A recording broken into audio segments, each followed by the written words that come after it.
साहब, एक पंतप्रधान ने ट्वीट किया, देश के युवा को हित और उनका भविष्य हमारी सर्वोच्च प्राथमिकता है. सही आहे. शेवटी देशाचे पंतप्रधानांना देशाच्या भविष्याची सर्वात जास्त काळजी आहे. कारण का देशाच्या भविष्याची काळजी घेण्यासाठीच देशाच्या जनतेने त्यांना पंतप्रधान पदावर बसवलेलं आहे. आणि म्हणून आदरणीय पंतप्रधानांनी केलेलं ट्विट हे अतिशय योग्य आहे आणि त्या संदेशाचा बोध देशाच्या प्रत्येक तरुणाने घ्यावा.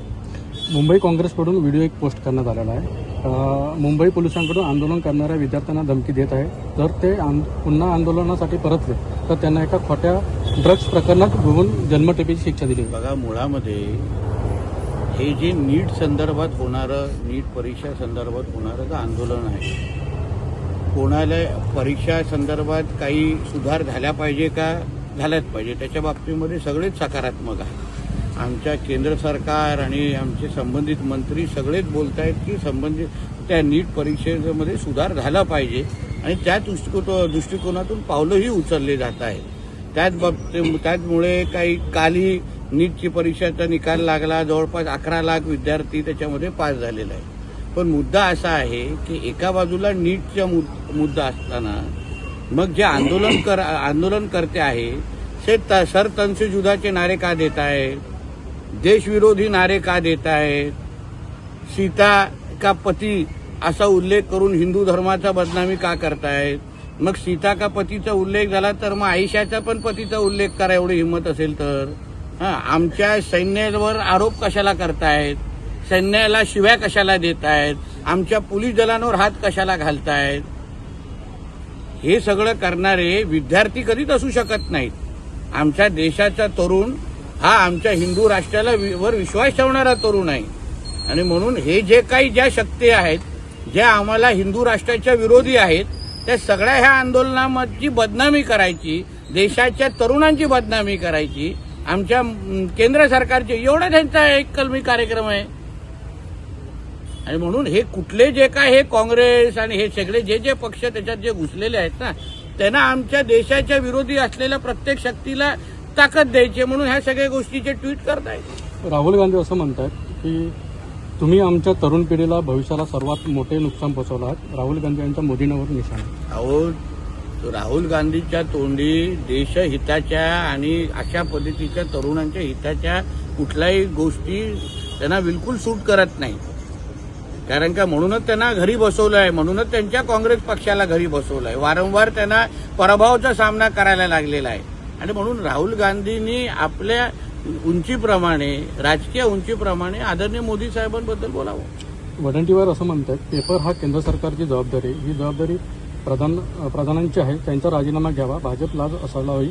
आमच्या कार्यालयाबाहेर आंदोलन करत होते. त्यांच्या कार्यकाळामध्ये, काँग्रेसच्या कार्यकाळामध्ये कितींदा नीटचा पेपर फुटला, कितींदा त्यांनी पंतप्रधानांचा राजीनामा घेतला, कितींदा त्यांनी त्यांच्या शिक्षण मंत्र्यांचा राजीनामा दिला. हे त्यांनी पहिला हिशोब तरी सांगावा ना ह्या वडीटवारांनी. आणि मग अशा पद्धतीने आमच्या पंतप्रधान आणि भारतीय जनता पक्षावर टीका करावी. स्वतःचं काय झाकून बघत नाही, आमचंच वाकून बघतायत. पहिलं तुम्ही तुमच्या कार्यकाळामध्ये असंख्य वेळी जे नीटचे पेपर फुटले तर तुम्ही तेव्हा कारवाई करायची हिंमत दाखवली नाही. आम्ही तरी किमान सुधार करण्याची मानसिकता ठेवतोय. अण्णा हजारांचं मौन आंदोलन सुरू आहे. नाही, शेवटी प्रत्येकाला लोकशाहीमध्ये आंदोलन करण्याचा अधिकार आहे, प्रत्येकाला आहे. पण त्या आंदोलनाच्या खांद्यावर बसून कोणी देशाच्या विरोधात अगर भूमिका घेत असेल, आमच्या देवी देवतांवर नावं ठेवत असेल ना, तर मग ते देशहिताचं नाही. जरांगे पाटील असं म्हणतात जर विद्यार्थ्यांना पुन्हा मारले तर सरकारला राज्यात फिरू देणार नाही. बघा, एक लक्षात घ्या, ज्यांनी आता त्यांना काय मत व्यक्त करतो त्यांचा विषय आहे. मी कसं काय बोलतो. वंचितने साहेब आज महाराष्ट्र बंदचं आंदोलन दिलं आहे, त्याला काँग्रेस आणि राष्ट्रवादीने पाठिंबा दिला. पण काय बंद काय म्हणजे म्हणून अशा पद्धतीच्या बंदचा प्रतिसाद जनतेनेच काय दिला हे तुम्हीच कॅमेरा फिरून दाखवायचं ना, आम्ही नाही सांगायचं आहे. देशाची जनता हे मोदी साहेबांच्या नेतृत्वावर विश्वास ठेवणारी आहे म्हणून तर 3-3दा निवडून दिलेला आहे. आणि त्यांना ह्या आंदोलनाच्या माध्यमातून सर तन से जुदावाले, पाकिस्तान जिंदाबादवाले आणि ह्या पद्धतीने आमच्या देवी देवतांना नाव ठेवणारे कसं आपले पोळी भाजून घेतायत हे देशाची जनता खुल्या डोळ्यांनी पाहते. सर, जंतर मंतर पे हो रहे आंदोलन के मद्देनजर आज सुबह ही प्रधानमंत्री ने सभी विद्यार्थियों का आश्वस्त किया है कि जो भी नीट के लीक के पीछे होगा उसमें सजा दी जाएगी और फिर भी जंतर मंतर आंदोलन बरकरार है। सीजेपी की उम्मीद। देखिए, ऐसा है कि जो हमारे आदरणीय पंतप्रधान जी ने कहा है वो हमारे सभी युवा साथियों के लिए है। नीट में जो कुछ भी गलतियां हुई हैं उसको सुधार करने की तैयारी हमारी केंद्र सरकार की है। उसकी प्रक्रिया भी शुरू हो गई है। हमारे देश के युवाओं का भविष्य कोई भी खराब करने देगा नहीं, ये विश्वास हमारे पंतप्रधान जी ने आज उनके ट्वीट के माध्यम से फिर एक बार दिया है।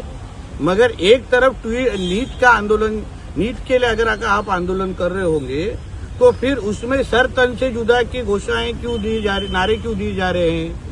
सीता के पति बोल के हमारे हिंदू धर्म का अपमान क्यों किया?